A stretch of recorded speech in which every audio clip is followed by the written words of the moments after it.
News every 15 minutes, weather every 10, and sports twice an hour. Newstalk, KGVO, AM 1290 and now 101.5 FM. You're listening to Montana Morning with Peter Christian. Two instances in which the public's help is asked for by law enforcement. Good morning, everyone. This is Montana Morning. It's Thursday, October the 2nd, 2014. Right now, the sky is cloudy. We've got 47 degrees in Missoula. And our newscast this morning, sponsored by Dig It Excavating, where they bring 30 years of excellence to every job. Call 214-4292. Also visit digitmontana.com. 35-year-old Jonathan Staggs was arrested by Missoula police last Friday for a string of theft cases that stretched back to last April. Public Information Officer Travis Welsh said the investigation focused on Staggs when a witness spotted a man wheeling a construction-grade concrete saw away from a job site and then was taken to Staggs' home. Detectives began to look at other cases with similar characteristics that also seemed to lead to Mr. Staggs.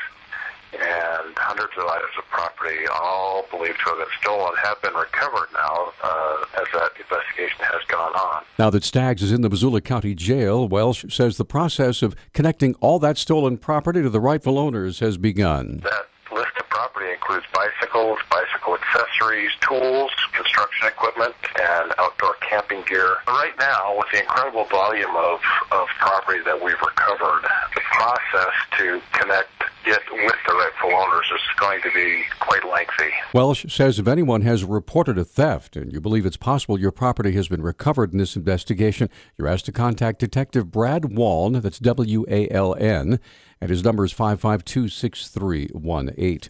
Missoula County authorities also asking for the public's help in tracking down two men suspected of stealing a woman's purse and using her credit cards at a local electronics store. Paige Pavillon with the Sheriff's Department has details. 2 weeks ago on September 12th, a woman reported to deputies that she was down taking care of her horses on 93 South and Gardner, and she had some horses boarded there. And she was taking care of them, and she observed a vehicle pulled onto the side of the road.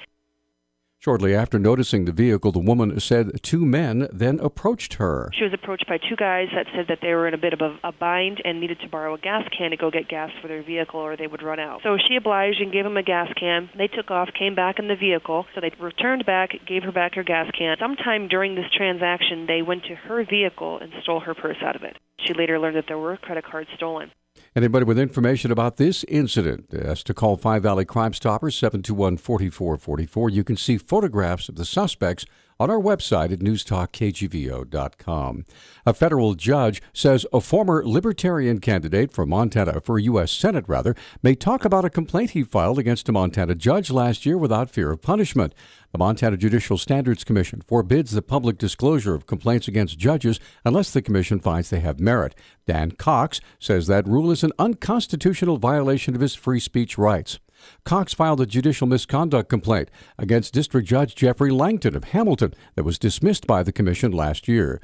The commission warned Cox not to disclose the complaint or he'd be found in contempt. U.S. District Judge Dana Christensen sided with Cox's argument that the confidentiality rule infringed on his speech.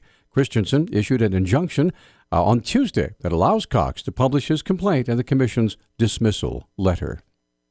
Montana's minimum wage is scheduled to increase and will soon become one of the top 10 states for highest minimum wages in the country.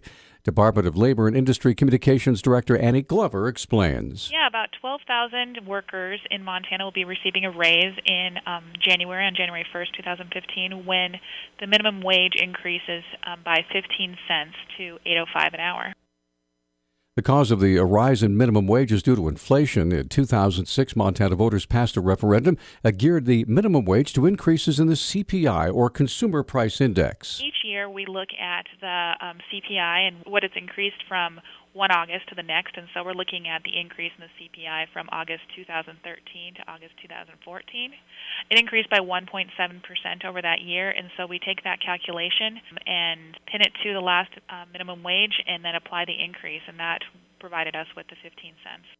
With the increase, Montana will now be among the highest-paying minimum wage states in the country, by far the highest paid of all of our neighboring states.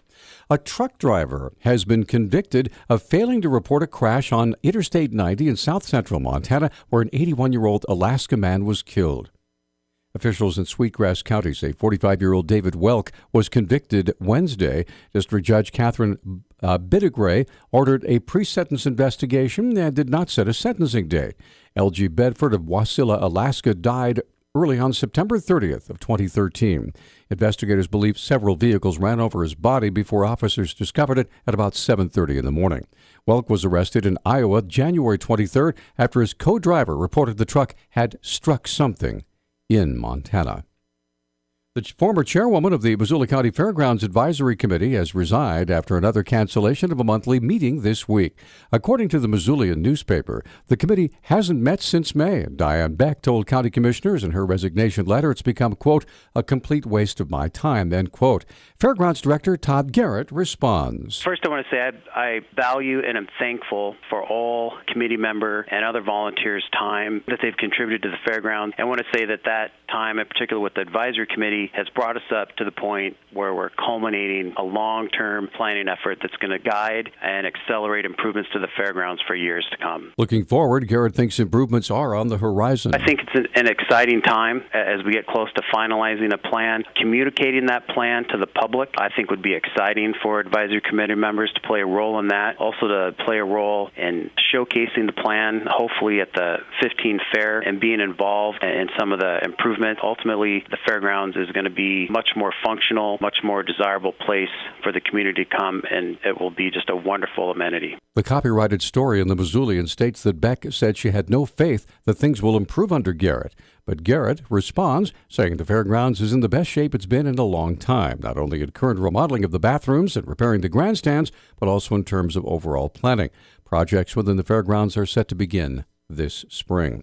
The former executive director of the Glendive Chamber of Commerce and Agriculture has pleaded guilty to stealing $33,000 from the organization. Kimberly Trangmo entered her plea at felony theft Tuesday before District Judge Richard Simonton of Glendive. And a new University of Montana panel will look at finding ways to strengthen programs that have low enrollment or the perception of low relevance. Professor Andrew Ware says the 14-member task force will look for ways to grow the university's programs through its academic alignment and innovation project. The Missoulian reports University President Royce Engstrom asked the panel to identify programs with low enrollment and find ways to make them more attractive to students. The goal is to ensure the liberal arts remain central to the school education and to better market its own relevance. News Talk time now, 6:10. News Talk, KGVO. Missoula's official weather station. Mostly sunny skies and cool today with our high temperatures right around the 60-degree mark. Winds will be out of the west-northwest at 5 to 15 miles per hour. Clear to partly cloudy and cold tonight with lows in the mid-30s. I'm meteorologist Brooke Foster for KECI 13.